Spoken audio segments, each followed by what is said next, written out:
Le baromètre. Le baromètre sur mazlek.net, c'est le miroir de ceux qui font et défendent la société au Gabon et dans le reste du monde. Sont en hausse sur mazlek.net. Tanguy Guillaume Baouma Bekale, secrétaire permanent du Conseil national climat. Ce compatriote vient d'être porté pour 2 ans à la tête du groupe africain des négociations sur le climat pour le compte du Gabon en marge de la 25e conférence des partis COP25 récemment organisée à Madrid. Durant son mandat, il portera la voix de l'Afrique lors des négociations internationales avec notamment la qualité de vice-président tant du bureau de la conférence des partis COP que de la Convention des Nations Unies sur les changements climatiques.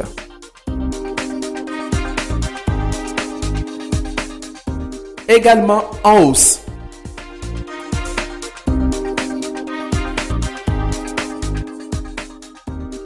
Maître Jean-Claude Ndjimbi, arbitre international de judo.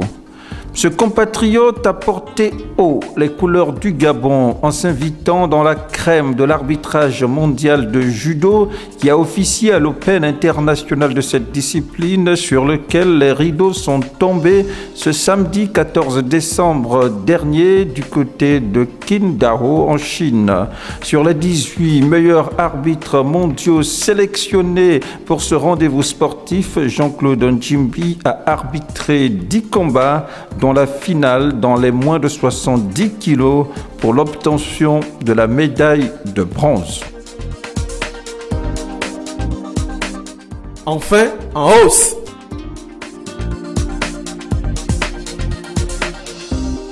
Monseigneur Mathieu Madéga et Jean-Bernard Asseconvé. Ces 2 prélats se sont récemment distingués en brisant l'omerta sur fond de silence coupable dans lequel s'est traditionnellement murée l'Église catholique du Gabon face à l'urgence sociopolitique du moment.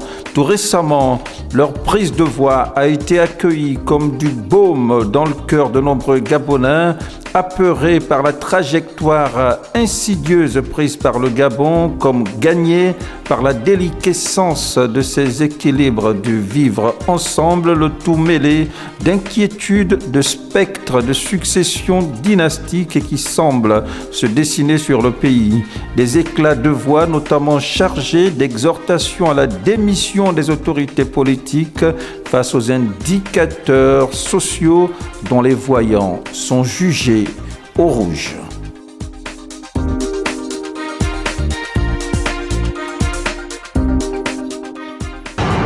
Sont en baisse sur mazlek.net.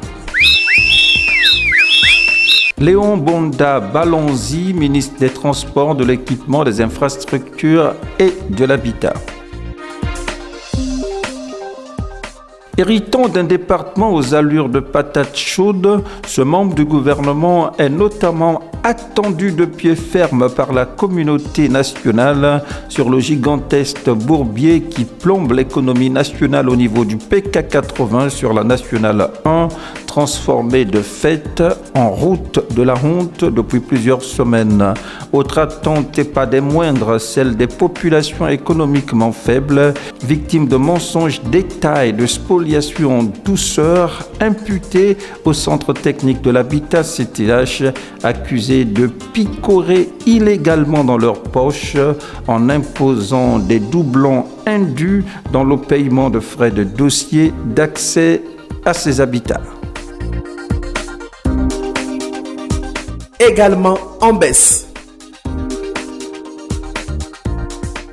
Jean-Marc Charon, directeur général du groupe Mbolo Géant Casino.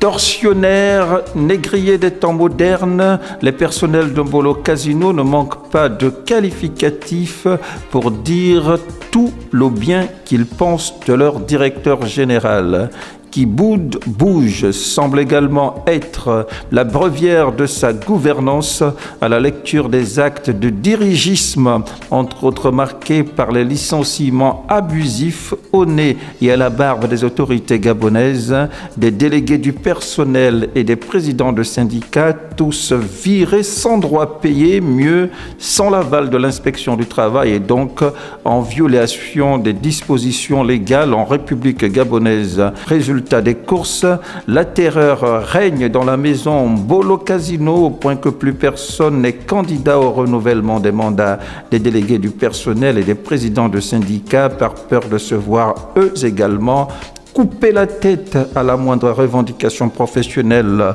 Bolo Casino croule ainsi sous le joug du dictat du patronat sur fond de qui boude bouge. Enfin, en baisse. Noureddine Bongo Valentin, fils d'Ali Bongo, fraîchement promu coordonnateur général des affaires présidentielles. Cette nomination, auréolée de soupçons persistants de schéma de succession dynastique à la tête du Gabon, a suscité une levée de boucliers au point de pousser l'Église catholique à sortir du bois en s'invitant dans le débat républicain sur fond d'exhortation à stopper net toute velléité de monarchisation du Gabon. Nomination par ailleurs contestée sur le terrain du droit par l'Union nationale, formation politique de l'opposition qui crie à la violation de l'esprit de la Constitution tout en exhortant la Cour constitutionnelle à se prononcer pour l'annulation du décret relatif. Noureddine Bongo, ses noms, titrait notamment sa une, l'un des numéros de l'hebdomadaire Écho du Nord dans la fièvre du Niet à la monarchisation du Gabon.